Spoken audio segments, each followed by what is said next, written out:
Hello and you're all very welcome along to another episode of the Gaelic Statsman podcast. I'm your host, Matt Hurley, and I am joined today by Seamus Brady from An Cluiche to discuss this weekend's All-Ireland Senior Club Finals. And it is amazing when we think about it. We discussed it in Seamus' podcast before this podcast, which I think began at 5:30. Check that out if you haven't already. Very good episode. And we discussed these are very two exciting games in general, and we will discuss obviously the GA main stories of the week as well. There's been a lot of retirements, probably more than the end of the year, to be honest, this week more than any other week. And we'll discuss the Parky Heave controversy as well, with Supervalu Park being named, but obviously Cork GA have that on hold now after the backlash it received during this week. So yeah, Seamus, how you been over the last few days? The club finals coming up this weekend, and it's amazing to actually think that the Alliance League is just around the corner as well. I think it's just beginning in a week or 2 days or so. Yeah, I should have been busy. Thanks for having me on.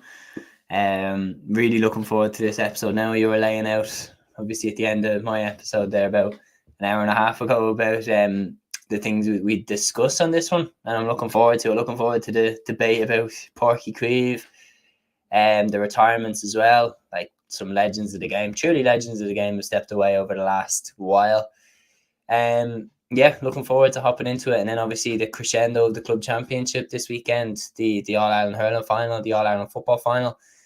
To think where we were a couple of months ago, how many teams were still in the competition, and you would have been a brave man to say that we would have ended up where we've ended up. Like Kilmacud Crokes gone, Ballyhale Shamrock's gone, Ballygunner gone. Like, it's been a real roller coaster, but we're down to the final two in both sides, and by this time next week we'll know who the best club teams in Ireland is. So yeah, buzzing to see, buzzing to get into the conversation as well. Yeah, exactly. Some exciting games to look forward to, and some exciting stories. A couple of comments actually coming here, and we're 2 minutes into the podcast. Bit of a joke. Today's podcast is brought to you by Tesco. We started already, lads. We're just under Today's 2 minutes. Podcast is brought to you by Supervalu. If they're gonna go for Páirc Uí Chaoimh, they'll go for you, Matthew, as well. Anything Cork, anything from Cork. There's another one here. Has Matthew sold the rights to record? Oh my god! Just for context, lads, I've nothing to do with Cork GA. The Sports Direct podcast. Oh my, yeah. The jokes are coming at you thick and fast, lads. And we will start off with I think there's another comment coming in here. This is about the Brigids game. Thanks God about no sponsors. I live 10 minutes away from Brigids. I'm a Pierce man, and Brigids could actually win it again. 2013 Thomas's at Brigids won the All-Ireland the same day. Have a feeling both will do the same as a Pierce's man. Yeah, could you imagine? Bit of an omen, isn't it? Bit of an omen. Like, I mean, imagine the celebration. I'd say the celebrations would be crazy. You wonder would they celebrate together, because obviously they're so close to each other. They all just go out and go away for the night. Yeah, definitely. Or Dublin, but I mean, realistically, they're not going to go out in Dublin because it would cost them about 5,000 each to stay over for the night. It's a mental weekend coming. I mean, you think about it, 1:30 we have the hurling final, 3:30 we have the football final. I mean, you couldn't want much more than that. Yeah, exactly. So, and we will discuss the games in general in the next few minutes, but we will talk about the weekend Gaelic games. And I think we'll start off with the stuff mentioned at the start of the comments, and it is Supervalu Park. I cannot believe I'm actually saying this, but Tony Lean reported the story, I think, on Monday night, saying that Cork GA has plans to rename Páirc Uí Chaoimh Supervalu Park without the Equive at the end, which probably caused the most controversy. And it ended up on a county board meeting on Tuesday that they are going ahead with the naming just yet because of the backlash it receives on social media. And probably rightly so, but worth noting as well, Cork GA is with the Páirc Uí Chaoimh redevelopment is in €3 million debt at the moment, and they're trying everything to gain more money. Like, there's a Munster rugby game against the Crusaders in February, and there's a Bruce Springsteen concert in May. I know it's just excuses, but Kevin O'Donovan actually mentioned that in the Southern Star podcast. a few weeks ago, and yeah, Padraig Glen and comments here, absolute scandalous, worse than GA go. I wouldn't go that far now, Padraig. Seriously. Oh, we have started on this, lads. We have started on this, but I wanted to show you a video actually. If anybody knows the Kerry comedian Bernard Casey, he's a very definitely worth a follow on Twitter or on Instagram or any social media account. He compiled this new ad for Supervalu for Parky Keeve. So let's give this a watch, and we'll talk about the Supervalu Park controversy in more depth in a while. Want to save over €65 off your weekly family shop? Supervalu makes it as easy as 1, 2, 3, go! 1.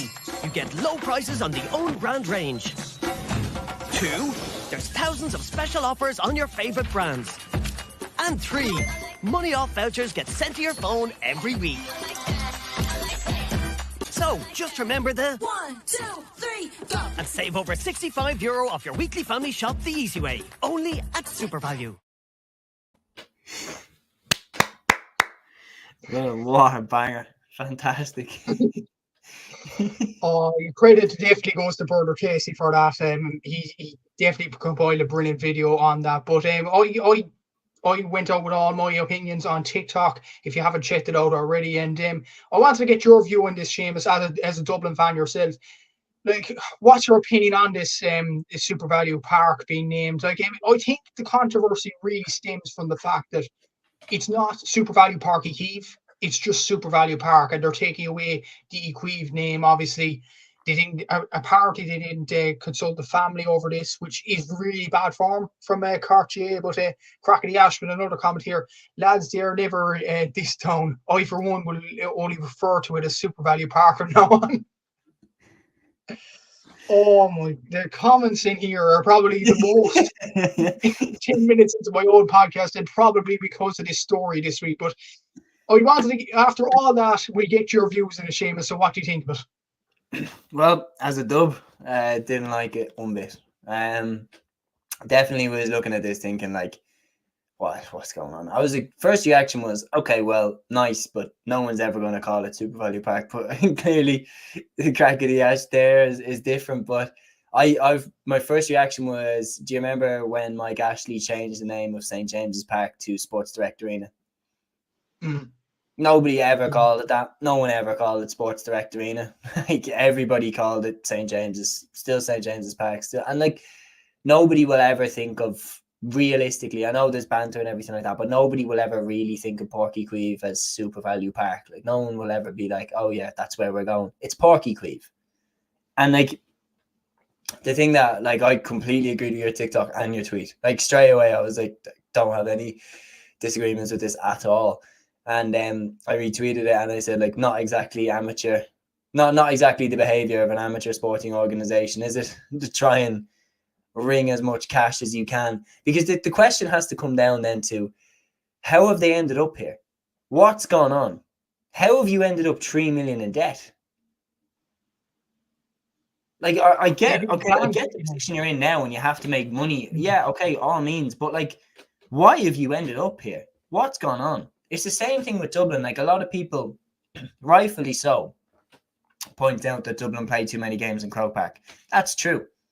That is true. But the GA have allowed a position now. Anybody who's watching this who has never been to Parnell Park, believe me, it would not be safe to host Dublin Championship games in Parnell Park. Parnell Park only holds 10,000 people, and the car park it's literally in the middle of a housing estate. It's not safe to host. It doesn't have the infrastructure to host a Dublin Championship game. It's fine. It's actually brilliant for the Dublin Hurling Championship. I love it for the Dublin Hurling Championship. I love it for the Dublin Club Championship. It's a great, great ground. It's a really, really good. But the reality is, too many people would show up for the footballers and it wouldn't be safe. So the GAA have allowed this situation to develop over the years. And now we're in a position where the GAA either build Dublin an entirely new stadium somewhere or let them play in Croke Park.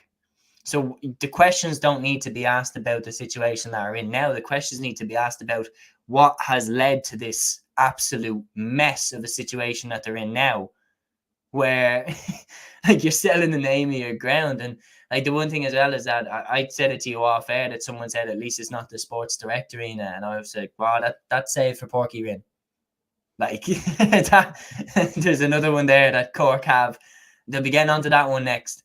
It's just, it is sad to see tradition being picked as kind of their first one to go. And look, I feel for Kevin O'Donovan. He's in a position where, like, it's basically like he's on the Titanic and they've hit the iceberg already. But the questions don't need to be asked of, like, the questions need to be asked of how have you ended up in this position? Who was in charge of this amount of money that you were burning through to get you to this place? Definitely a very good point. And the comments are flying in here. 3 more comments here. And I haven't actually got more comments on a video in my life, I don't think. But Peter Byrne in Cork probably broke from stadium refurbishment and Supervalu potential sponsors. Padraig Lyon says here, sure, they may as well name Crow Park AIG Arena. That used to be the sponsor of the Dubs. Stay City. Stay City Arena. Arnis Arena. That actually, I don't know, AOG or Arnis Arena, they probably, it rolls off the tongue, Arnis Arena probably more. It's 30 million, but it's a gorgeous stadium. In fairness, it is a very It's a lovely stadium. Yeah. It's a lovely stadium. It's probably, probably the best in the country, but I'd agree with Seamus here, like, I'd agree with, that I'd feel sorry for Kevin O'Donovan for being in this situation. He's trying to explain himself on many podcasts, but you have to question how they got here in the first place, 30 million. And another comment has come in here. It sets a bad precedent that shouldn't be allowed to happen. Imagine local grounds changing their names. Disrespectful. And I That's will it, actually... it's a domino, like. Do you get what I mean? Like, you look at other counties that aren't exactly swimming in money, but have historical names of stadiums. And you just think, who's gonna go next? Like, you could pluck any name out. And, like, is Pierce Stadium going to be next? Are they going to be called the Supermax Arena? Is Pork Sean McDermott, like, after one of the rising leaders? Is that going to be next? Like, it's just... That actually, if you just interrupt you, Seamus, that actually got sponsored by Avantcard, I think it was. Oh, so it actually already is changed? Yeah, it's Avantcard. I think it's Avantcard, Park Sean McDermott, but people still refer to it as Park Sean McDermott. But I think the main point is, in this sponsorship deal, it isn't Supervalu Park Kyiv, it's Supervalu Park without the Kyiv at the end of it. That's what's the controversy this has come to. But that's it. And people don't necessarily have that much of an issue with, like, Kingspan Breffni Park or... I mean, there'd be a statue going up of them anyway. But the TUS Gaelic grounds, like Kingspan Breffni Park. Stadium. What? FBD Simple Stadium. Yeah, FBD Simple Stadium, and in the way that Netwatch Cullen Park used to be, like, they're fine. You can absolutely work with them, but Supervalu Park, come on, man, cop on, will you? Like, no one's gonna accept that, and that needs to be, like, at the very least a compromise that you try and work towards. Like, look, that's the other thing as well, is that I've seen Billy Morgan came out and he talked about it, and he says, like, the people running it don't understand who Pádraig Queeve was. He doesn't understand how significant of a person that was in Cork's GAA history. And it's just like, yeah, it comes across that way. And look, I've watched a couple of Kevin O'Donovan's interviews. He does seem, like, from watching them, you can tell looking at him that he kind of knows he's on the defensive. Like, he knows that a lot of people are going to be very unhappy with the way that he's doing, and he's giving off the aura of, like, look, man, this is just my job. I have to do what I have to do. But, like, still people aren't going to be happy. And the reality is find another way, man. Come on. Like, Supervalu Pádraig Queeve, that would be okay. Supervalu Pádraig Queeve, you're in the situation that you're in. It's not ideal. Like, not everybody's going to be and let's be honest, nobody will say it.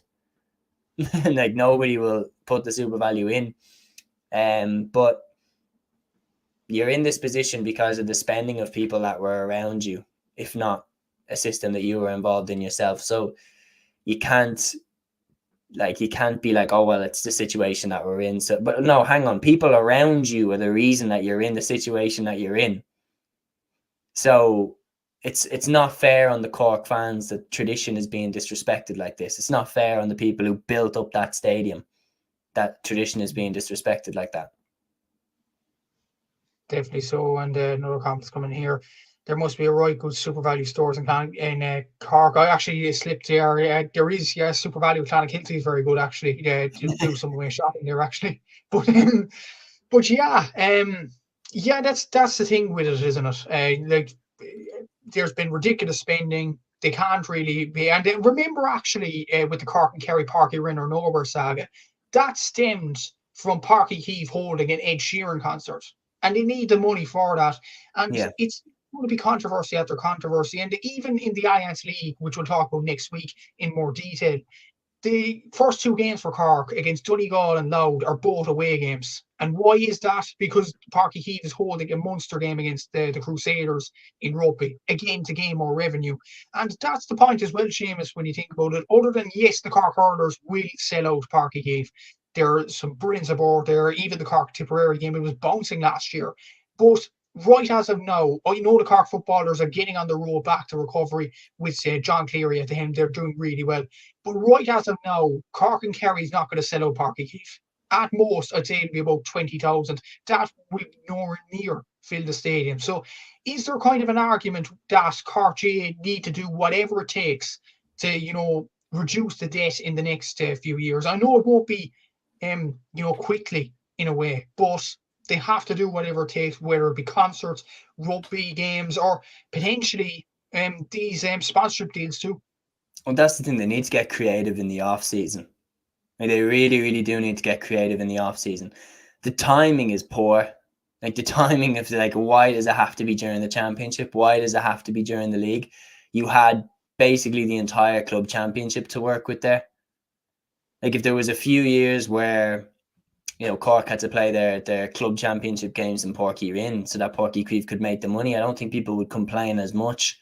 Maybe they wouldn't be happy about it, but Páirc Uí Rinn is kind of similar size to Parnell Park. The Dublin Club Championship takes place in Parnell Park, and nobody in Dublin is at any way saying, oh, we should play this in a bigger stadium. Like everybody's happy out in Parnell Park. It's a great arena for those club games. It's like you'd be looking at it saying, okay, come on, use your head now, rack your brain a little bit. You've got the NFL coming over and doing, shows in Dublin, for example, like the Pittsburgh Steelers and Notre Dame. Love Ireland. Like, why aren't Cork reaching out there and saying, do you want to come and play a few games in Páirc Uí Chaoimh, a few exhibition games? That would be a great revenue income for Páirc Uí Chaoimh. Concerts over the winter, things like this, that could be a good income for the stadium. It's about using your head and at the same time trying to fill out the stadium as much as you can. Be creative with trying to draw attendances. Cork fans need to rally behind their teams now as much as they ever have before, because they have a really, really good hurling team. They have a football team that are, climbing up that hill. It's dragging themselves up that hill with a really good coach. And then they have on the other side, they have the Camogie All-Ireland champions. They have the ladies Gaelic footballers who are a really, really good team, who made it to the semi-finals last year, who could be contenders again next year. And you look at the little campaign, for example, this, goal of smashing the record and trying to fill every seat in the stadium for the LGFA championships next year. Cork should be jumping on board with that. It would benefit the LGFA to get those seats filled, and it would sure as hell benefit Páirc Uí Chaoimh to get those seats filled as well. Yeah, definitely so. Another comment coming in here. Only one park to be at tomorrow. It's Fitter Town Park Schools game. Roachtown versus Clonmel. Volunteer there. Look it up. Fine place. Semi-final, I think.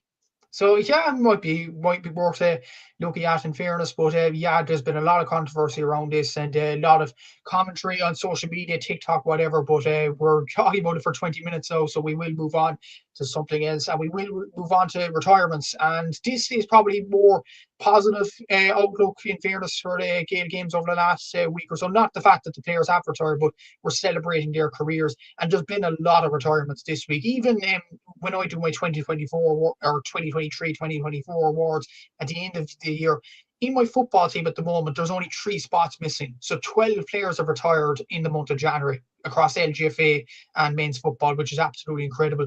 The first of those is, for this week anyway, is James Calla from Louth, retired this week. Obviously, I think it's around 60 appearances for Loud. Obviously, Mickey Hart has left there as well. So obviously wishing him the best in retirement. Kieran Hughes from Monaghan, big retirement there for Monaghan. Obviously, an absolute leader for Scottstown and for Monaghan in general. And you have two LGFA players, in Cathy Harry from Antrim and Tracy Leonard from Galway. Best of luck to them in their future endeavours.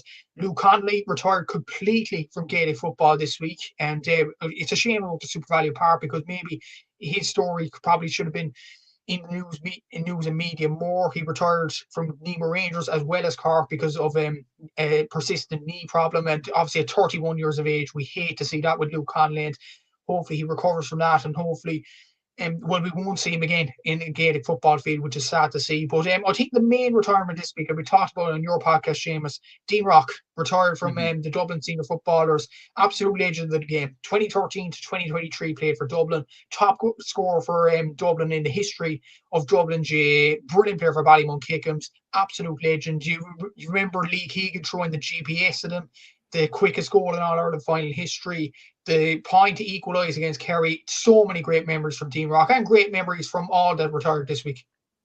That's it, yeah. And just to run through them all, James Cliff, brilliant goalkeeper for Louth, particularly shone under Mickey Hart. Tracy Leonard from Galway, outstanding footballer. Then on top of that, Dean Rock and Kieran Hughes, for me, they're the two biggest ones this week.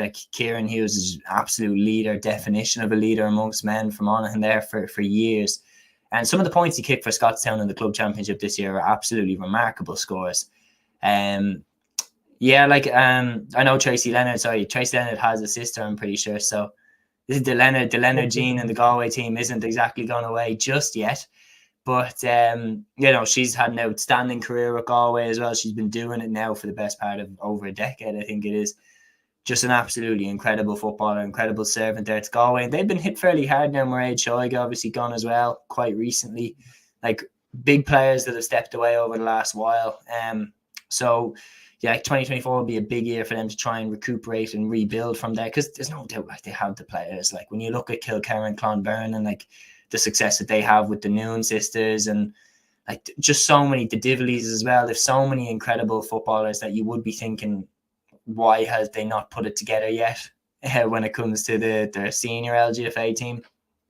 But maybe they'll rectify that in 2024, especially when you consider that Dublin don't have the likes of Jennifer Dunn going into next year. But when you look back, Dean Rock has been just absolutely remarkable. And you're right, all those memories of Dean Rock just show what a clutch player he was. But I'll never forget the one game where I realised just how good he was. It was on a lashing rain summer's evening, Dublin against Meath in the Leinster final in 2019. And Dean Rock had been left out of the team for, I think it was Cormac Costello, and Costello was on the freeze. And Dean Rock came in, and I think in the space of about 10 minutes, he hit 4 points or 5 points from play. Just every shot he took at the posts, just bam, over, point, bam, point. With every touch he had, he scored. And he's that was the best football I'd seen him play. He just was outrageous, when he came in that day. And that was Dean at his best. It was Dean with a point to prove. And you think as well, if for anybody who underrates him, I don't think it's a controversial thing to say, it was definitely the best men's Gaelic football team of all time. The best women's Gaelic football team of all time is that Cork team that won 11 and 12 years. The best men's one is Dublin, who won 6 in a row. Dean Rock, throughout all the superstars that came into that Dublin team from 2015 to 2020, Dean Rock was never displaced from that team, really, if you think about it.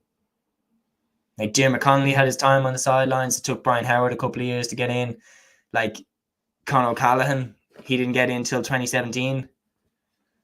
Paul Flynn ended up getting squeezed out of the panel or squeezed off the starting lineup by 2018 and retired at the end of that year.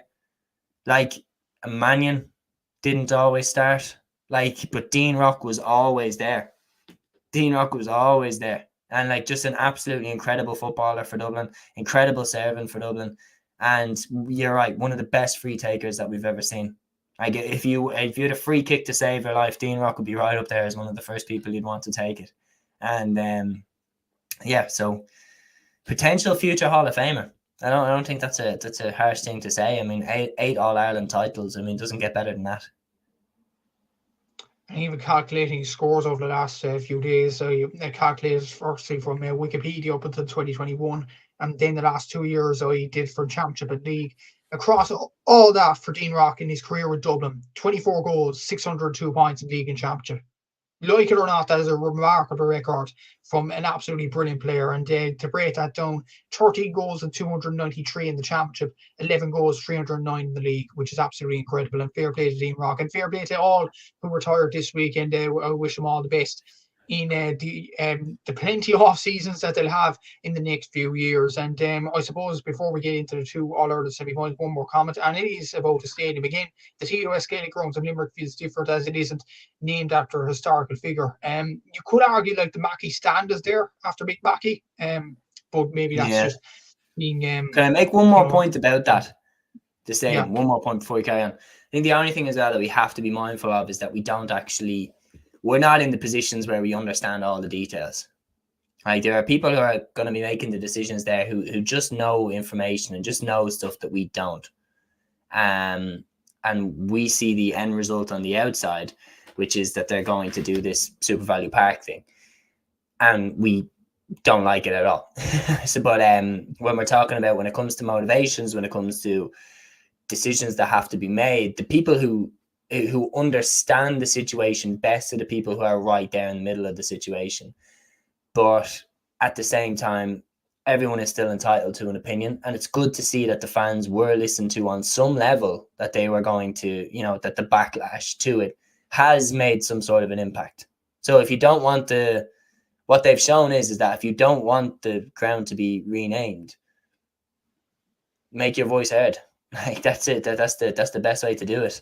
I was appreciative of that they didn't just power on with it anyway and didn't care what anybody else thought. Definitely. So actually, I know this isn't as bad as this example I'm going to bring up, but remember the Super League debacle in soccer? They announced it, I think, on Sunday evening. Then the backlash because of it, the fans got together really as one, and they stopped this thing. So fan power is relevant, and it's a big thing. It was because Cork understand as well, like, that if the Cork fans then decide, geez, this lot are useless, like, we're not going to the games until they go, where your attendance is coming from then? Yeah. Exactly. So, and some controversial opinions, controversial story overall, and we will probably park the Supervalu Park, no pun intended, controversy to another day, and we will get on to the football games this weekend. Obviously, if there was more time, we'd probably discuss Cigarettes and Cup and schools competitions and all that, but obviously 28 minutes gone, we don't have time. We have to discuss the All-Ireland football finals this weekend, and the first one is the football. St. Brigids against Watty, Glen, 3:30 in Crow Park on TG Car. And it's a huge game on Sunday, this, between probably the favourites for the All-Ireland, maybe, and so many people's opinions from the outset, against a team that are kind of, as fans, are shocked to be there in a way. But it promises to be a good final on Sunday. Oh, it's going to be a cracker. Like, this one is going to be an absolute battle between these two teams. And I mean, you've got Glen on the other side, Glen on one side, who from the get-go, there's been so many eyes on them. I mean, last year in the All-Ireland final, the way that it went against Kilmacud, if you're going to be honest, you have to say, look, Kilmacud were the better side on the day, but the whole debacle at the end with the two players going off, with the two players coming on and nobody coming off, and 17 lads been on the field for that last play, that did switch the narrative around a lot, and it put a lot of pressure on Glen as well, I've no doubt, to come back and, earn their shot at the final again. They've managed to do that. They're back in the All-Ireland final here against St. Brigids. It's a completely different test than that All-Ireland final was against Kilmacud Crokes. And indeed, it's a different test than the All-Ireland semi-final was against Crokes. It's not Newry. It's not going to be fogged up like hell in that game, the same way it was in the All-Ireland semi-final. So it is a different game. The pitch is way bigger. And like, on top of that, there's a lot of pressure on them now. They're the favourites going into this final by like everybody. And one thing that you didn't even say this on my podcast was, you must be feeling like pretty good. Like, you picked Watty Glen from the very start to win the All-Ireland Club Championship. They're now only one game away from doing that. Yeah, exactly. So it's one of my better predictions, I have to say. Considering I've had a few stinkers in the past year or so, I think I actually did well in the club championship this year. To be fair, I predicted on Aaron's video, actually in the provincial championships, I predicted all 3 out of 4. The only one I didn't predict, coincidentally, was Brigids winning Connacht. I did say Corfin, while the 2 lads, Kevin Kennedy and Aaron, both said Cullen to win it. So I was close, to be fair. So to be fair, I've done well in the club championship in football in predictions, and just one more step now for Watty Glen to go on and win it. But I think we'll get on to our predictions in a sec. But even looking, I was going to look at Watty Glen scores and run to the final. There's another comment coming in here. Crack of the Ash, looking forward to the hurling final. I think Thomastown are going to horse them out of it though, but or are they least capable of it? I think you got your finals mixed up, mate. Thomastown were in it last week in the St. intermediate. I'm guessing you mean St. Thomas's. I don't know. He probably means Thomas's, yeah. Or even does he mean the other Kilkenny team in O'Loughlin Gaels? I'm not sure, but I think it's we'll St. see. I'd be fairly confident, but I don't know. Yeah, but Thomastown were good last week, I have to say, beating Castletown by 16 points. Brilliant win. Fantastic win, and like you look at some of the players that they had to be playing at that level, like they really swept the victory in that game. And look, we'll obviously discuss the hurling final as well. I think when we go back to Glen as well, we were talking on my show about what can Glen take from last year's final into this one. The main thing they can take from last year's final is the lessons that they learned, that they really gave up control of that game. Danny Talon got the goal early on. They looked like they couldn't have got a better start to the game than Danny Talon getting that goal pretty much immediately. And then they very much surrendered control for the majority of the game to Kilmacud Crokes. And that's how they ended up in the position that they were in when, Danny Talon fires in that 45 and Crokes have 17 lads in the field. But they'll know deep down in their hearts that they didn't play to the level that they were capable of playing at. And that's why Malachi O'Rourke came out and said, look, Crokes were the better team on that day. And I respected him for saying it. Maybe playing possum a little bit by being like, oh, they were better than us, and then try catch them going into the All-Ireland semi-final. One thing that I find quite interesting about this final is when you look at their semi-finals, there's a lot of comparisons, or there's a lot that is comparable, between how St. Brigids beat Castlehaven and how Glen beat Kilmacud. Both winning teams did a lot of their heavy lifting in the first half. Both of them completely switched off for large enough chunks of the second half. And then both of them pulled away slightly at the end and got a couple of crucial scores at the end, which got them over the line. And that is something that I find quite interesting, as in who's going to break that trend more than the other one. Yeah, exactly. We will get on to the hurling final in just a bit. And you were right, it was actually St. Thomas's he did mean, not the other Kilkenny team in O'Loughlin Gaels. So well done to Seamus for pointing that out. But we will get on to Watty Glen and Brigids. We'll start off with Watty Glen, their scores and their run to the final. So I'll start off with their run to the final here. This post will be put up on my Instagram and Twitter in just a tick, probably after this podcast goes out. So their run to the final, they beat St. Canice's Dungiven by 115 to 9 points. Then a win against Lavey, Owen Rua, Coleraine, Michael David Swarta, and Ballinascreen and Belahi, all in the group stages. So long dairy group stage, I have to say. Then they beat Kilray in the quarterfinal. Beat Schlottneil by 2 points in the semi-final. And really, from the Schlottneil game, they started to get tough games from here on in after that. Okay, the Maharafeld game in the final against O'Donovan Rossa was a bit of a whitewash, 116 to 7 points. But then in the Ulster Championship, they beat Erin's Own Cargan by 11 points to 7. Worth noting, actually, Tomas McCann from Erin's Own Cargan got sent off in the first half of that game. So easily, that game could have easily turned if Tomas McCann stayed on the pitch. But if spots and maybes, we all talk about those. In the semi-final, they beat Naomh Quinnell from Donegal 10 points to 1-6. Tight game, that one. And then they beat Scottstown from Monaghan 13 points to 11 in the Ulster final. Of course, then moving on to the All-Ireland Senior Football Championship, they beat Kilmacud Crokes by 114 to 210, a brilliant scoreline in fairness. And even look at their total scored 14 goals, 152 points, that's 112 per game, and they've conceded an average of 10 points per game. So it's an average winning margin of 5 points. So they are doing well in their All Ireland run. Just a quick look at their scores as well. This is their scores for the Kilrea game in the Ulster quarterfinal onwards, because obviously the match reports in the Derry Championship are kind of scarce. So Danny Talon's top for the quarterfinal in Derry onwards with 212. Emmett Bradley with 15 points. Conor Glasser there as well. What's interesting, actually, in the top three scorers, two of them are the midfield bulldozers in Emmett Bradley and Conor Glass. Ian Doherty's fourth with 116 as well.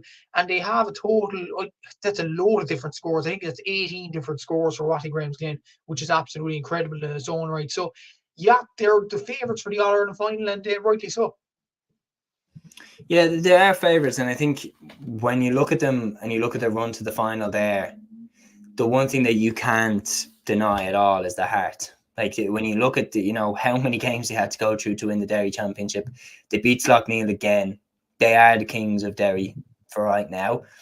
They get past the Slough-Neil side that had Shane McGuigan, Chrissy McKay, Brendan Rodgers. Like, that's a hell of a trio to have in a club side. But Glen got the better of that contest, go on and win the final against a Maherfeld side that had the likes of Conor McCluskey in the team, and they really made it look easy in that Derry final. They get out into the Ulster Championship.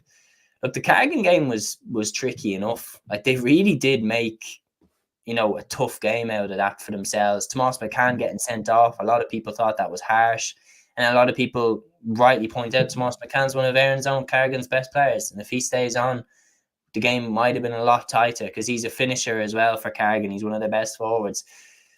They get through it, and then they go in against, after that, I think I'm getting them mixed up. I know they played Scottstown. It was Scottstown in the Ulster final. Who was at the Ulster semi-final again? Refresh my memory. Nave Connell. That again was a game where it came down to the wire. Emmett Bradley hits that shot over the bar, pretty much the last kick of the game, to win it. And like, Leo McClune was on my podcast there, my latest interview, absolute gentleman. But I asked him about that game, and asked him about it, kind of, like, you were so close to them, like, and he was like, they're a cracking team. Like, they just kept fighting, and they managed to find a way over the line. And then you lost the final against Scottstown. Again, the one thing that you cannot understate about Glen is how good they've been so far at just keeping their head in these situations. Whenever something seems to go against them, or whenever a team seems to get the run on them for even the smallest little bit, they're very good at just getting the grip back on the game. They haven't been blown away in any game, really, that I've seen.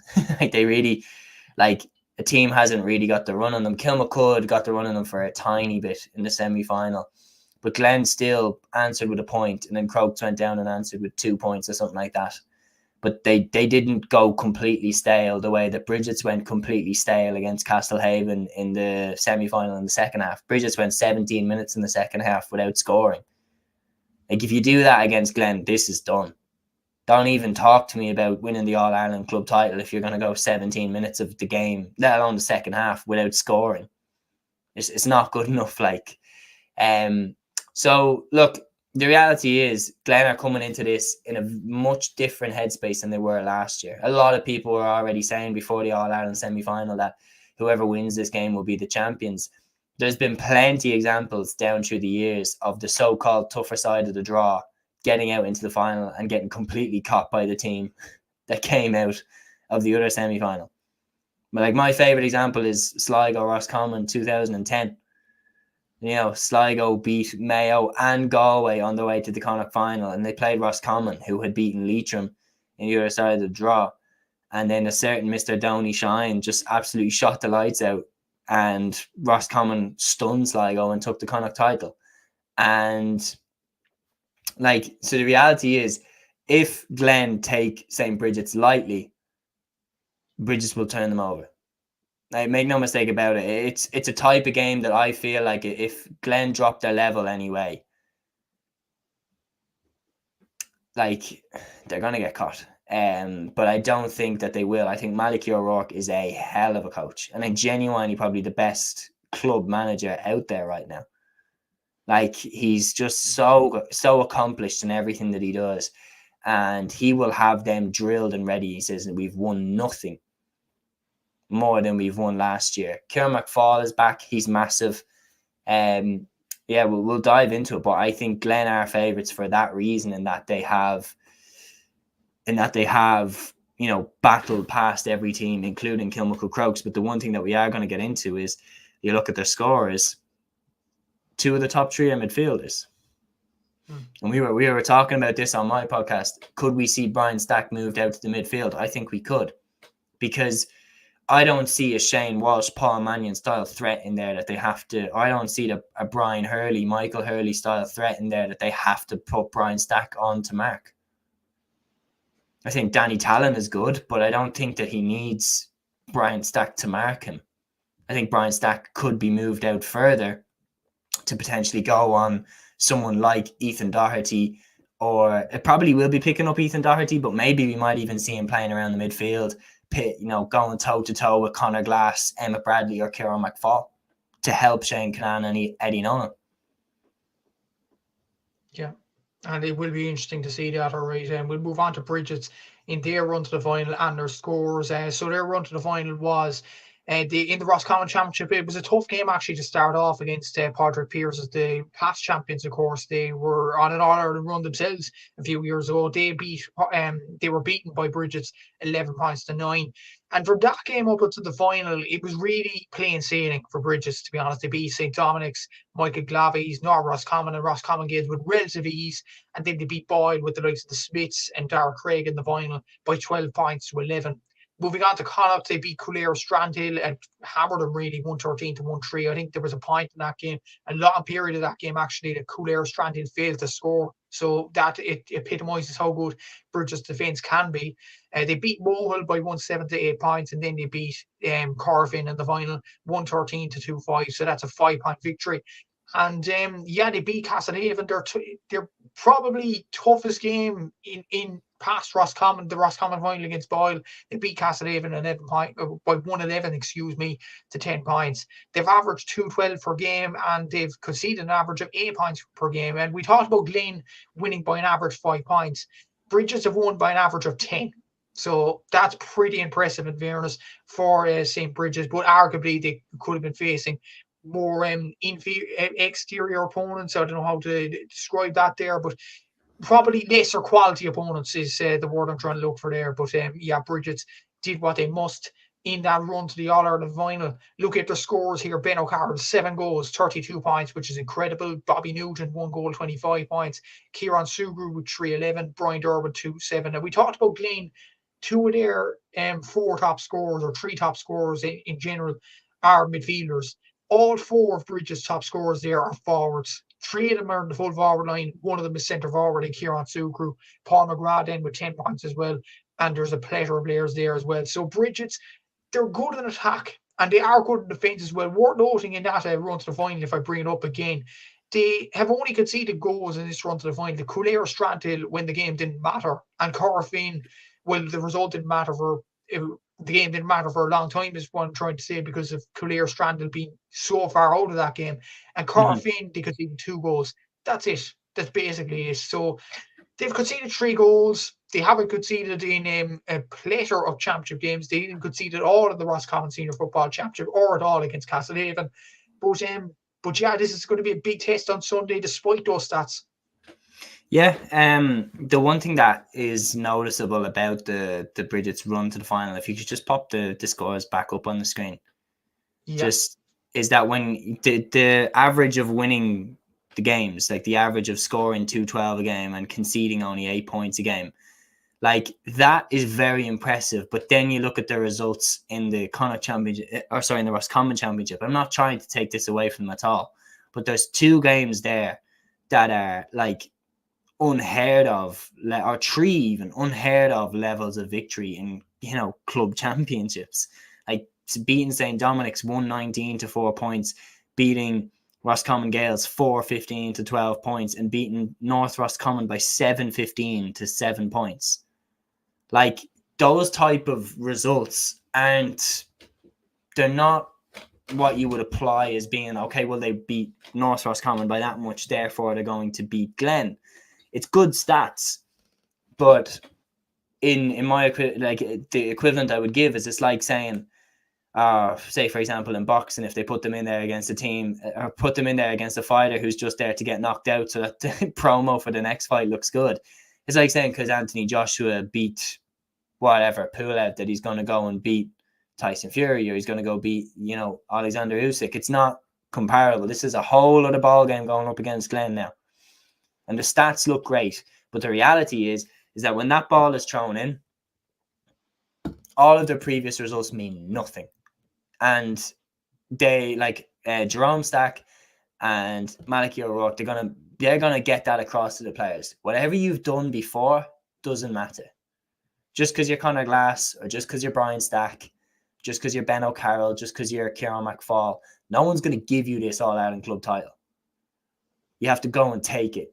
And the reality is Kilmacud Crokes will be back next year with a vengeance.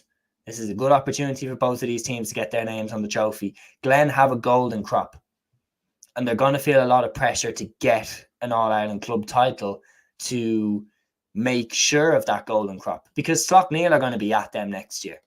Scottstown are going to be at them next year. Errigal Kieran might get out of Tyrone. Crossmaglen Rangers might go further next year.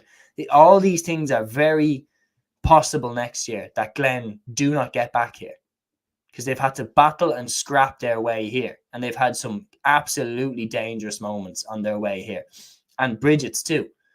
Brigids didn't concede a goal against Castlehaven, yes, but they have the crossbar to thank for that. if it's an inch thinner, Rory Maguire's shot crashes in off the crossbar, and the whole game changes, because Castlehaven would have went ahead if that shot from Rory Maguire went into the back of the net.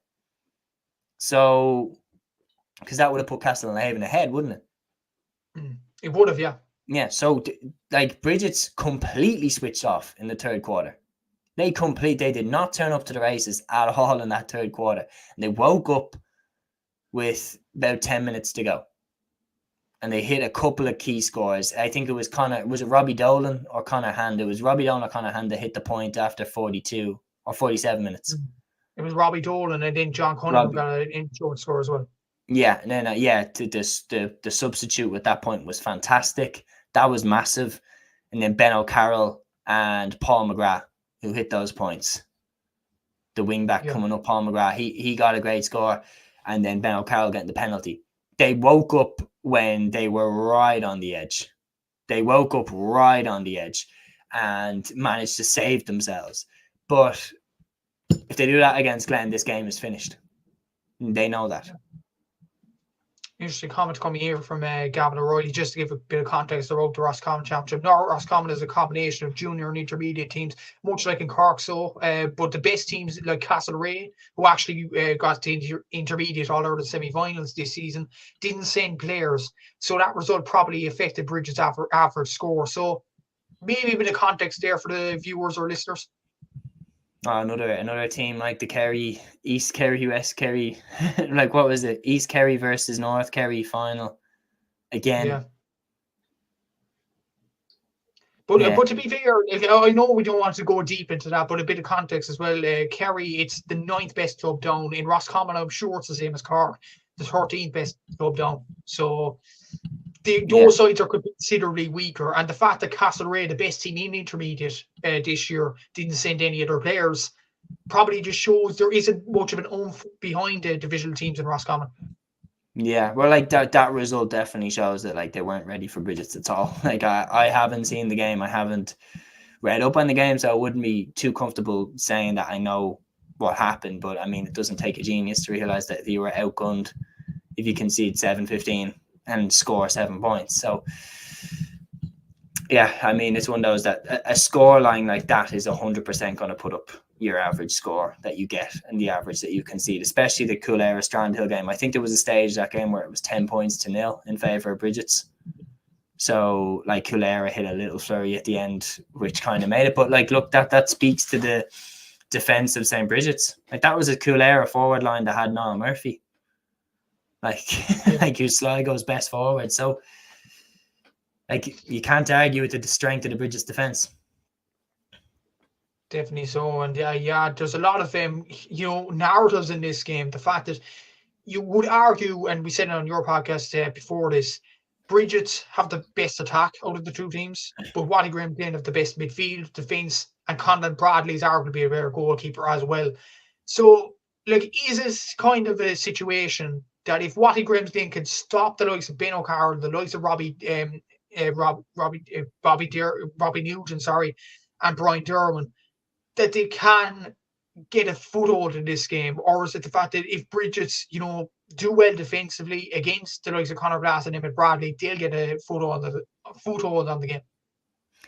I think it's one of those things that I think Glen have the advantages when it comes to midfield and defence. And one thing that they did well with Kilmacud Crokes was they made Crokes kick it long a lot into that game, where they made it uncomfortable for David Higgins to fire that ball out. And like, that's something that they have to make sure that they do again. They cannot let Pádraig Pearce's, they have to play to their, no, sorry, Park, what am I talking about? They cannot let St. Brigids go short, because that is completely playing into their hands. They have to make sure that they push right up on them and make them kick it out long. Into Conor Glass, into Emmett Bradley. Put Emmett Bradley one side, put Conor Glass down the middle, and put Kieran McFall the other side, and make them kick it long. And then you could box them in by doing that. And by doing that, you could also strangle the good supply of ball that could get played into the likes of Ben O'Carroll, Bobby Nugent, Brian Derwin. Because if they don't get that ball, it doesn't take a genius to figure out that St. Bridget's scores will dry up. It's one of those things that I was saying to you on my part, is that what I truly believe is, if it's a game that is really tight and it's not the most free-flowing game, and the scores are being earned, like they're working hard to get these scores, working hard to get the right man in the right place to fire the ball over the bar, Glen will win that game. Glen will win that game by 3 points, 4 points, in my opinion. However, if it's a helter-skelter game where everything's going everywhere, and, they're both trying to attack as quick as they possibly can, and it doesn't seem to be that much about who has midfield dominance, Bridges could win a game like that. And they would be best advised to not try and play Glen at Glen's game. If you try and play, the slow, methodical game, it's not going to work for you. What you need to do is do what you're good at. Get the ball fast into likes of Ben O'Carroll, Brian Derwin, Bobby Nugent, and see if they can make magic happen like they have made throughout the entire championship. Play the football that they were playing at the start of the Castlehaven game. They were on it at the start of that game. And then in the wide open spaces of Croke Park, I don't envy the poor guy who's going to be marking Ben O'Carroll, which I imagine will be either Ryan Duggan or Michael Warnock. But it's one of those games where Brigids, there is a route to victory there for Brigids. It's just whether I think that they can find it. Glen, the way to victory there is obvious, in my opinion. Dominate the midfield, force Brigids to kick it long. Michael Warnock on Brian Derwin or Bobby Nugent, and Ryan Duggan for me on Ben O'Carroll. And then try dominate the midfield. Ethan Doherty with his runarounds. Like, the reality is that the way that Glen play, all you need to do is look at their scorers. They are not reliant on two forwards to kick all their scores. Their gameplay is move up together as a unit, work it to the right man in the right place, who seems to be a different man every time. And that man takes the shot for a point. Yeah, exactly. So, and even look at the stats on the Brigids Castlehaven game in the All-Ireland semi-final. Brigids had 14 kickouts. They won 64% and lost 35%. So, like, there is an avenue there for Watty Glen just to push up on the Brigids kickouts and put pressure on them. But we talked about matchups there before we get on to a prediction, and obviously the hurling final as well. Warnock is probably going to go on Ben O'Carroll. Ryan Duggan, you would imagine, will go on Bobby Nugent, and Conor Carville probably on Brian Derwin. Would you probably agree with that, or do you think there's going to be any more switches? Like, even with Bridges and Watty Glen, the other side of the pitch, Brian Stack will be interesting. And we mentioned in your pod that Brian Stack could even go to midfield and make it a 3. And Kieran McFall could go into midfield for Watty Glen. And we said in your pod as well, the winner of that midfield battle, the 3 against the 3, will win this game. I stand by it, yeah. I really, really do. I think that Stack could be moved out because I don't think they need him to mark. There's not a Brian Hurley in there today. Or sorry, for this game. There's not a Brian Hurley in there. There's not a Paul Manning or a Shane Walsh or like someone like there's not a Ben O'Carroll in there. There's not someone that they need someone to man mark. The way that Glen play, they're not reliant on getting the ball to a certain forward at a certain time. So I think they won't necessarily be targeting mismatches. They'll just be trying to overpower Brigids around the midfield like they have done to pretty much every team that they've come up against. Their midfield dominance was key to getting the victory against Kilmacud Crokes. So, like, Brigids need to make sure that they do not get bullied around that midfield. And having Brian Stack in there, in my opinion, is a big decision that Jerome Stack should make. Move Brian Stack into the midfield. Trust that the rest of your defenders can handle the likes of Danny Talon and everyone inside that forward line, like Alex Doherty, Jack Doherty, because I think they can. The way that Glen play is they will move together with 3 or 4 or 5 lads moving into the attack, hand pass it off to someone off the shoulder, someone like a Conor Glass or Emmett Bradley that runs off the shoulder and they fire it over the bar. That's why Conor Glass and Emmett Bradley are in 2 of the top 3 scorers. They're not hanging around in the full forward line. It's because Glen are moving forward as a unit and Glass and Bradley are timing it, coming off the shoulder, getting a hand pass and shooting. So Brian Stack should go out into the midfield and pick up someone like an Ethan Doherty, who is crucial to how Glen move through the gears. But also having Brian Stack out there, he'd bring his physical power and he'd bring his ability because he's a cracking footballer as well as a brilliant defender. And for me, it's a massive one. He needs to move out there to go toe-to-toe with the Glen midfielders and go toe-to-toe with the Young Footballer of the Year and Ethan Doherty for me. If you were to say in a word who will win this game, who will it be? Glen. I'm so sorry. I've spent the last 2 minutes talking about how I think Brigids can get their route to victory, but I just feel Glen, it's their time. When you look at, the heartbreak that they suffered last year, losing to Crokes, the debacle that went on at the end with the extra players on the pitch, they were absolutely right to feel robbed. They've come back. They've had all eyes on them from the start. Malachy O'Rourke there as manager. The footballers that they have, Conor Glass, Emmett Bradley, Kieran McFall, Danny Talon, Ryan Dugan, Michael Warnock, Ethan Doherty. They are going to be absolutely determined to not let this punt pass them by. They have too good a team to not win an All-Ireland Club Championship. And make no mistake about it, Malachy O'Rourke will be drilling that message into them. We are not leaving this behind us. We left it behind us last year. If they look at themselves honestly in the mirror, Crokes were a better team last year. They cannot let that happen again this year. They have to leave everything they have out on the pitch. And I think if they do, and if they push up on Brigids, make Brigids kick it long into the midfield, I think Glass, Bradley, McFall, Ethan Doherty, I think they can help get them the upper hand around the midfield. And I think that they'll be able to pinch scores the way that they have been doing throughout the club championship. And I think they'll win by 3 points. Yeah, I'd agree with you. I think Glen will win this game by 3 points. I've said it from the start. Watty Glen will win the All-Ireland. I think they're not... You'd be hoping from a Watty Glen point of view that they don't drop the ball now, because they haven't done so against Scottstown, against Naomh Quinn, against Kilmacud, against Slough-Neil. They've each and every challenge they've come up against, they've delivered. And it'd just be a shame for them players in general if they drop the ball now. And yeah, I just don't think they will at the moment. I think Watty Glen will go on and win the final by, as you said there, by about 3 points, maybe even 4. And that's what me and Seamus are both going with in that game in the All-Ireland final. Before we get on to the hurling, there's 2 questions that came in. Crockett Ash, what do you think of the 3 Irish lads signed by the NFL? Just for context, it's Mark Jackson from Wicklow, Rory Began from Monaghan, and Charlie Smith from Down, just announced by Fintan O'Toole. Charlie Smith is an underage player for Down.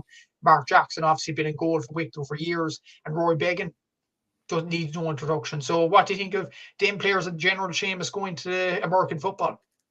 Yeah, buzzing for them. Incredible athletes, all 3 of them. I think Began's the pick of the bunch, but Like when you look at Mark Jackson for Wicklow, like Mark Jackson's such a crisp striker of the ball. Like, I mean, his free taking for Wicklow has been gorgeous. Like any time I've seen him kick a free, like it's like a Brian Sheehan-esque style of kicking.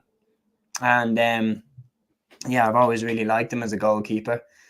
And I'm delighted for him. I'm delighted for Began as well. You know, go over to the NFL, live the dream. Like that's a hell of a move to make. And for Charlie Smith, such a early stage of his career, for him to get that opportunity, you know, absolutely delighted for him as well. Wish all three men the best of luck. And couldn't put it better myself. And there's a fourth fella as well. While we're on this, Dar Leader, I actually don't know who this guy is, but best of luck to him as well in these trials. It's trial that's happening, I think, according to 5002 in Florida, and training starts in January, and they have a chance to impress the scouts.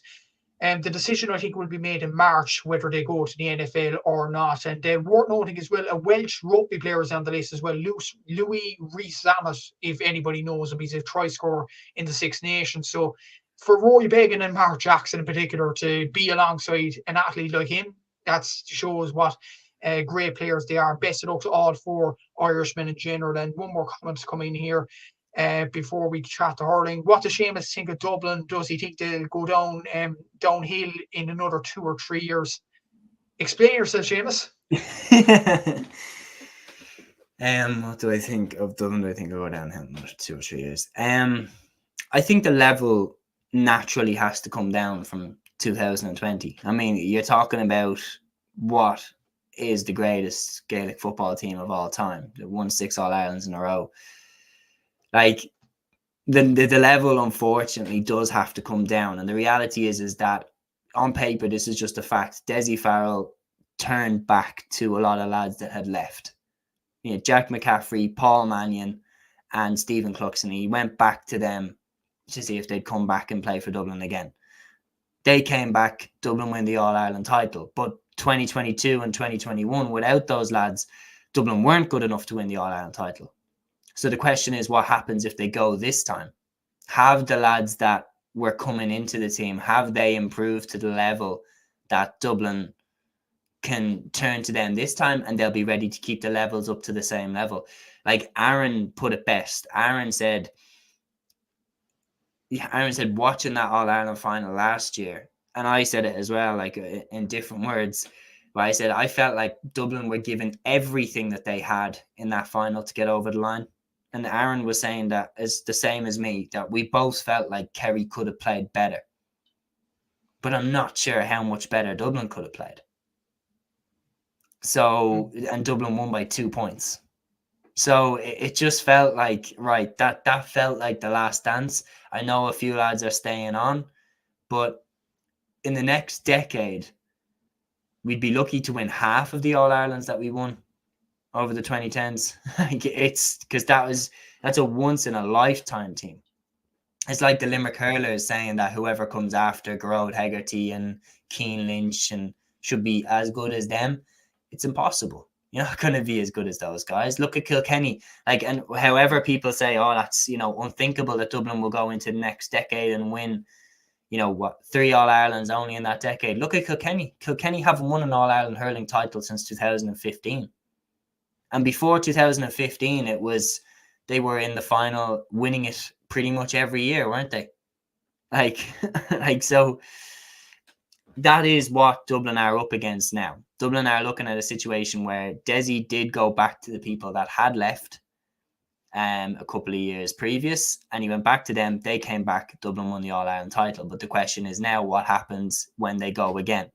Maybe they won't leave this year. We haven't heard anything that confirms that any of the 3 of them are gone. Like, we've heard nothing that any of the 3 of them are gone. The only one that is confirmed is gone is Dean Rock. But then you're saying, are we good enough? Do we have another one in the tank? Only time will tell. But I'm definitely fascinated to see an eye on it. There's some cracking young players coming through. Like, genuinely brilliant young players, like the likes of Luke Bratnock, Brian O'Leary. They've been really, really impressive. Adam Watty at midfield is a super player. Time will tell. Exactly so, and the NSC does start next week, and it will be interesting to see how Dublin get on in that. And we'll get on to the hurling game, the All Ireland hurling final this weekend. It's O'Loughlin Gaels from Kilkenny against St Thomas's from Galway on Sunday at 1:30 in Croke Park on TG Car. And we said it on your show, Seamus, and I think we repeat ourselves ever so slightly here. Whoever wins this, it'll be incredible scenes because it's a once in a lifetime opportunity in many ways for both of these teams. Like O'Loughlin Gaels knocked out Ballyhale Shamrocks, St Thomas has knocked out Ballygunner, and both of them are in the final against. Despite the fact that Ballygunner and Ballyhale were so fancied by many people, these two sides beat them and proved everybody wrong. So this is going to be a huge game for both these sides. Yeah, again, I know you're probably sick to death of hearing me say it, but this is why I think this final is massive, because when you're talking about when is a game massive, it's when both teams have something to lose and both teams have an opportunity to lose in this game. It's like, realistically, these teams can't guarantee that they will get back to this stage for a while, because Ballygunner are going to be back next year. Ballyhale Shamrocks are going to be gunning for their revenge in the Kilkenny Championship next year. St Thomas's have had people at their heels in Galway for a few years now. Loughrea, Claren Bridge, like they're all waiting for their opportunity to take out St Thomas's. So it's not going to be easy for them at all to get out of the Galway Championship next year either. So for both of these teams, the question is, when are you going to get an opportunity like this again? Unsure. So you have to grab it with both hands while it's right here in front of you. And for both of these teams, that puts so much pressure on them. I think there will be a lot of mistakes at the start of the game. I think there'll be a lot of nerves at the start of the game, because I think they'll both be well aware of the opportunity that has presented itself to them. And so I think it's going to be a cracker of a game. I think it's going to be full of thrills and spills. And I think there'll be one decisive moment, but I don't think there'll be more than a score in it. Yeah, it's going to be an absolutely tight game, a titanic battle, that many people would say. But we'll look at O'Loughlin Gaels run to the final first and their scores before even discussing St Thomas's. So they beat Mullinavatt from Kilkenny by 18 points to 210. So again, right off the bat, a very, very tough game, 2-point margin there. Beat Bennett's Bridge by 3 in the Kilkenny semi-final, and then beat Ballyhale Shamrocks by a point in the Kilkenny final. In the Leinster hurling championship, they beat Mount Leinster Rangers, Kilcormac Callaghy and Nafina to win the Leinster title, as it turned out. And then they beat Rory Oak in the All-Ireland semi-final. They've averaged a scoring rate of 118 per game and averaged a good settle rate of 17 points. So brilliant statistics there for O'Loughlin Gaels, an average winning margin of 4 points. In the scoring stakes, their top scorer by far is Mark Bergen, 62 points. Owen Wall with 3 goals and 3 points is next. And then David Fogarty and Paddy Deegan, who coincidentally are 2 wing backs with 10 points and 9 points. 19 points for play between them for both players. Conor Heary's done well as well in stage this season. And so has Paddy Butler. Conor Kelly's got a goal. Luke Hogan's got a goal. So it's clear to see they rely heavily in scores-related terms, Mark Bergen's frees. But worth pointing out too, they have 3 of the best defenders in the country with Mikey Butler, Hugh Lawler and Paddy Deegan. And maybe that could be the difference on Sunday too. Definitely could, because those 3 have been leading from the front at every stage of the championship. Like, you think about Paddy Deegan. Paddy Deegan's performance against Nafina was out of this world. Like, I think what he got 5 points from play. Yeah. The half-back line, just a pure leader. Mikey Butler and Hugh Lawler are as good defenders in the country as you're going to get. Like, I think Hugh Lawler is the best full-back in the country. I think Mikey Butler is second to Sean Finn as the best cornerback in the country. Like, it's just, I don't think you're going to get better than that in a club championship defence. And I was saying on my pod that I give absolute maximum credit to Brian Hogan, and I think he's absolutely squeezed every bit of potential out of this team that he possibly could. That Paddy Deegan, Mikey Butler, Hugh Lawler, they keep it locked down in defence, and Mark Bergen does the rest up front. 62 points, as you said. But, as you correctly said as well, 3-3 is their next top scorer. What happens if Mark Bergen has the worst game of his life? It massively tilts it in favour of St Thomas's. So hopefully Bergen's form for O'Loughlin Gaels' sake, hopefully Mark Bergen's form continues to the level that it has been continuing thus far. Yeah, exactly. So, and O'Loughlin Gaels, they're heavily reliant on Mark Bergen in terms of frees and all that. And the fact as well, in their top 4 scorers, you have the 2 wing backs, and they probably epitomise that their defence really drives on the team in general. And it should be interesting to see that dynamic on Sunday. Having a look at St. Thomas's, the Galway champions, obviously they didn't have a Connacht championship because there's no real Connacht county good at hurling other than Galway, unfortunately for them. So you have the Galway championship and the All-Ireland championship, of course. They beat Gort, Portumna pretty handily as well, and Turdockmore, Capitagal as well. Tough games started to come in the Galway semi-final. They beat Sarsfields by 3 points and Turdockmore by 2, so they were tough games. And obviously that Ballygunner game after extra time, 1-4-2 on penalties. They've averaged a scoring rate of 220 and they've averaged a concession rate of 115. So that's a winning margin of average margin of 8 points. So they are doing pretty well. O'Loughlin Gaels in comparison to these 4 points. So maybe that could be equivalent on Sunday in a way. When you look at their scores, Conor Cooney obviously way on top with 2 goals and 73 points. But Ian Burke, not too shabby. 4 goals, 25 points, 4 goals, 24 from play. Victor Manso with 112, Oisin Flannery with 19. 4 of their players are above 10 points, which tells you all you need to know there with St. Thomas's. There is a large scoring spree across the board in many ways. Shane Cooney's there, Evan Duggan's there, David Burke. How's he still going? I never know. Fintan Burke is there, who's actually only got 1 point, which is a bit surprising. And maybe he can set a light on Sunday. But some good scoring stats there for St. Thomas's, and some stats that could be relevant to Sunday's game too. Yeah, I mean, like Conor Cooney is the main one that we were talking about. It was I think I put the question to you on my pod, which free taker would you rather have going into this game, Conor Cooney or Mark Bergen? And just like the game itself, it's incredibly difficult to pick a favourite out of them two. They've both been outstanding. And in the All-Ireland semi-final, Conor Cooney hit 13 frees and Pádraig Mahoney on the other side missed some crucial frees. So Conor Cooney's frees were absolutely vital for St. Thomas's in that game. And make no mistake about it, they're the main men for their teams. Conor Cooney and Mark Bergen are the main men in attack for both of their teams. Éanna Burke is a brilliant sidekick, so we say, to Conor Cooney. Like, if 425 is not bad at all, but he will probably get the Hugh Lawler treatment, and that will be the end of most players' impacts on the game. It will be a massive test for Éanna Burke to be marked by Hugh Lawler or Mikey Butler, and I think it will be a perfect opportunity to put his hand up for a place in the Galway team, because if he can smoke one of them in the All-Ireland club final, that's the perfect litmus test to say that he's ready to go into county hurling, because he has been a brilliant hurler for St. Thomas's for years and been a key player in their 6 in a row in Galway. So why has he not nailed down a place in the Galway team? Who knows? And maybe if he smashes it in this final, he might be put right in there. I think as well, like, Cooney's performances have been fantastic. The semi-final one was brilliant. David Burke, you're right, like, to come back from the injury that he sustained and to just be back looking as good as he does is insane. Fintan Burke and Shane Cooney keep the defence real tight. They're a very solid team, and a lot of people underrated them before the All-Ireland semi-final against Ballygunner, based off the performance against Dunloy the year previous, where they just had an awful day at the office and Dunloy took them out. But they came back with a vengeance this year and a fantastic display, took out Ballygunner on penalties. They will be absolutely desperate to grab another All-Ireland club title.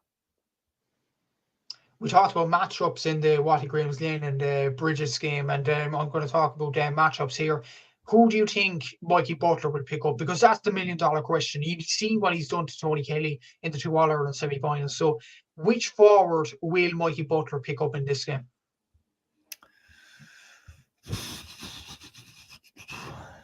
I find it very difficult to say who I think he's going to pick up. I think Hugh Lawler will probably take Éanna Burke. Maybe Victor Manso? Possibly. Maybe. Where's James Regan playing? Is he midfielder in the forwards? Not entirely sure. Double check now, but I think he's played a you- couple of games around midfield. So but I know he used to play for Galway in the forwards. yeah, but even like Connor Cooney or I think or Conor Ian Cooney will Burke. get Paddy Deegan. Do you really think so? You don't think Paddy Deegan has an opportunity in this game for to roam for O'Loughlin Gaels, because he did Or they that so might put Deegan. Do you know what? That's a really good point. They might move Deegan more into the middle and try let him roam, because Thomases have, like, David Burke is in there. Thomases have a strong midfield. It's very difficult to know what they'll do. Paddy Deegan is massively important when you see the driving force he was going forward against Nafina with 5 points from play. Maybe they will try and let him have that role again, especially given it's on the same pitch. Like, Thomases haven't played in Croke Park for a long, long time. So it does benefit O'Loughlin Gaels that they were there for the Nafina Leinster final only this year. So it's massively important to them. I feel like they probably will try let Paddy Deegan do his roaming role again. Probably I'll put David Fogarty on Conor Cooney then. Even look at their forward, St. Thomas's against Ballygunner. And to answer your question there, James Regan played corner forward in that game. He could get Mikey Butler then. Could do. Yeah, like Ian Burke played full forward. So would Hugh Lawler take him? Hugh Lawler's in a Burke, I think, yeah. Victor Manso played at number 12, Conor Cooney number 11, Dar Burke number 10, Oisin Flannery at 15. Flannery, actually. Oisin Flannery's good. I think actually, I changed that. I think Mikey Butler goes on him. Okay, interesting opinions there. Like, actually, the man of the match in the Ballygunner game was Evan Duggan, and he came on at the 22nd minute of the second half, which is quite astonishing. Yeah. Will he start this game, do you think? Unsure. Because if he had such a good impact off the bench, maybe you want to keep him there for, if the game's going down to the wire this time. He'll feature. No question about it, he'll feature. I think that they'll bring him off the bench. I think that he'll get the Kevin McMenamin treatment. It doesn't matter how well you do coming off the bench, you're staying on the bench. For me personally, if I was in their position, I'd keep him in reserve and release him in about the 40th minute this time. Yeah, it's going to be interesting, actually. Would they put him with David Burke in midfield this time?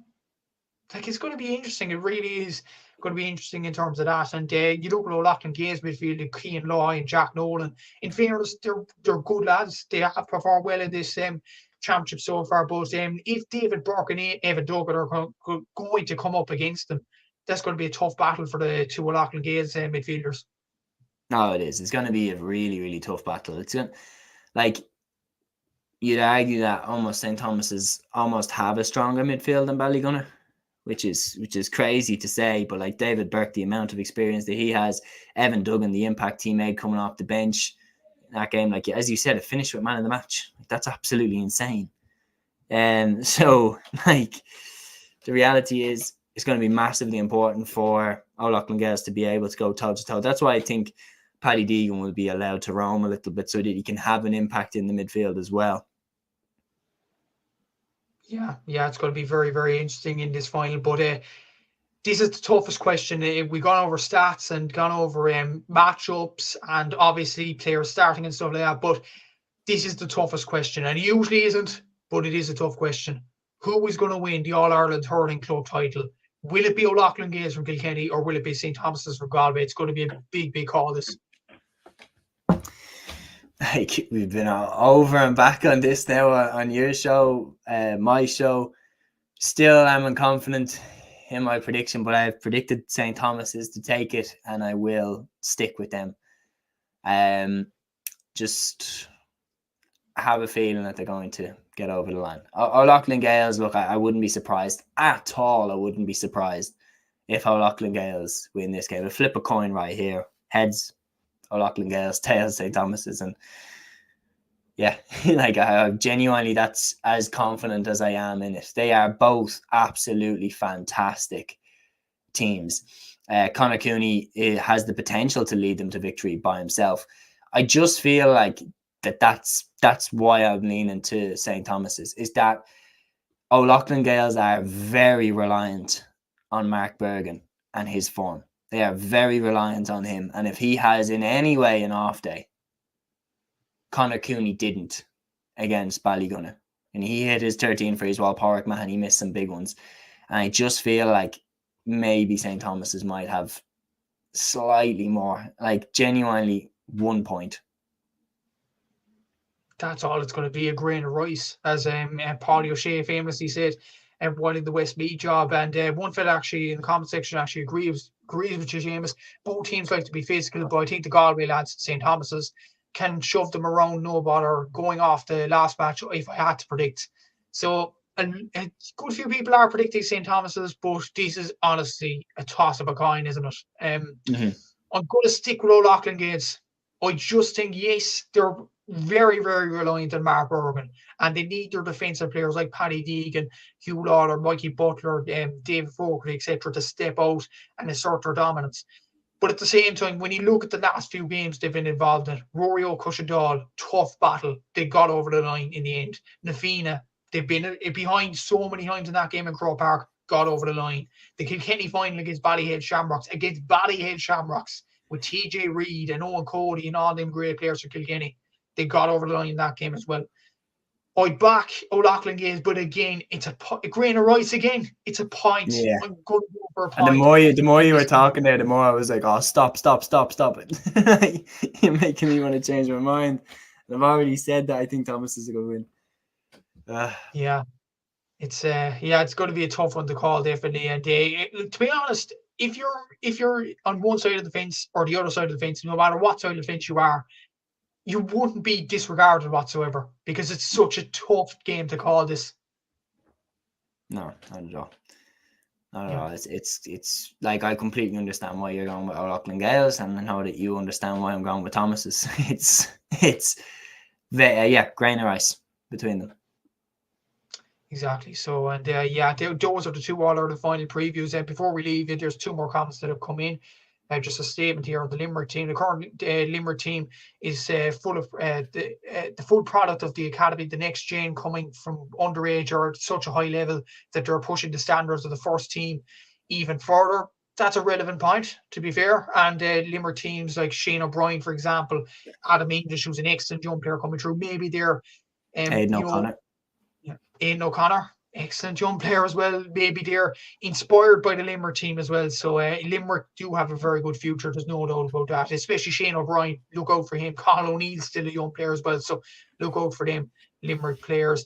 This is about Galway football, this comment. I think Galway in 2022 were just a one-hit team. They weren't anyway good as they look. What happened that year? Mayo beat them. So in 2023, that is. So yeah, a lot of people are actually saying Galway will win the All. Maybe that's a discussion for next week. To see if I think that's a comment from. Oh yeah, that's an old comment. But maybe that's a discussion for next week for the Alliance League Football League. And while we're on the Alliance Football League, there's prediction videos coming out on my channel for Division 3, Division 4 first, and then Division 1 and Division 2. So check those out when you have the chance in the next few days. But we are, in this particular podcast, we are going to wrap it up at 1 hour, 23 minutes. So a lot of time being spent on the Supervalu Park stuff, and of course the Ireland final. So if you liked the live stream, subscribe, all that good stuff. Follow Gaelic Statsman on Instagram, Twitter. Obviously follow Seamus' channel An Cluiche as well. Subscribe to his channel on YouTube. So until the next video, guys, thanks very much for tuning in, and good luck to all 4 teams in Croke Park this Sunday.